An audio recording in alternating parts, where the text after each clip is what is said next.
আলহামদুলিল্লাহ, আলহামদুলিল্লাহ, আলহামদুলিল্লাহ। হাদিসকে উদ্ধার করা হচ্ছে, ফায়ার সার্ভিসে যে উদ্ধার করতে চোখে পাওয়া গেছে। যাক, আল্লাহ তাআলা রাব্বুল আলামিনের রহমতে, আল্লাহ তাআলা রাব্বুল আলামিনের প্রতি লাখো কোটি শুকরিয়া।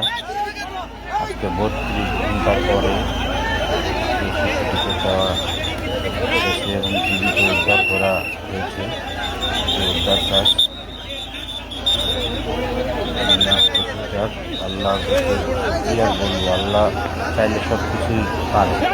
এটা তার প্রমাণ। একটা শিশু বাচ্চা 32 ঘন্টা একটা সুরঙ্গে গর্তের ভিতর থেকে জীবিত। আল্লাহ রাব্বুল আলামিন যে বাচ্চাটিকে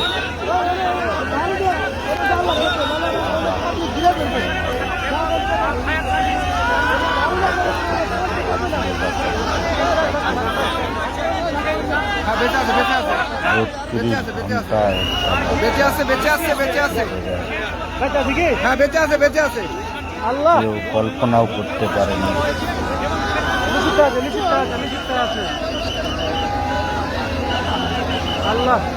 বাচ্চাটিকে সুস্থ দান করে এবং তার মায়ের কোলে সুস্থভাবে যেন সে ফিরে তার মায়ের কোলে আসতে পারে। আল্লাহ তাআলা রাব্বুল আলামিনের প্রতি